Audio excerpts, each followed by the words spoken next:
ಶ್ರೀ ಕ್ಷೇತ್ರ ಧರ್ಮಸ್ಥಳದಲ್ಲಿ ಲಕ್ಷದೀಪೋತ್ಸವದ ಸಂಭ್ರಮಕ್ಕೆ ತೆರೆಬಿದ್ದಿದೆ.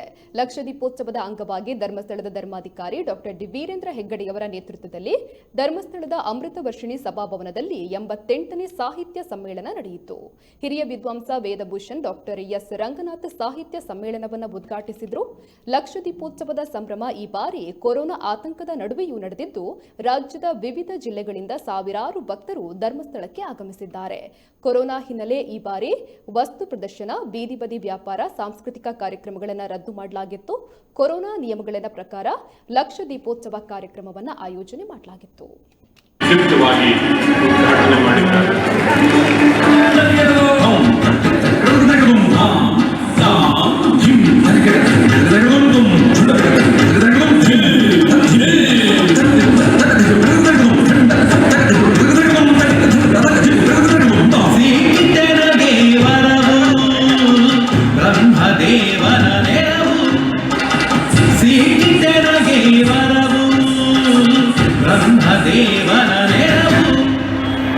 ಮರಣ ಭಯವರು ಅಳಿದು ಅಮರನಾಗುವ ಬರವು, ಮರಣ ಭಯವರು ಅಳಿದು ಅಮರನಾಗುವ ಬರವು, ಸಿಕ್ಕಿದನಗೆ ಬರವು ಬ್ರಹ್ಮದೇವನ ನೆರವು.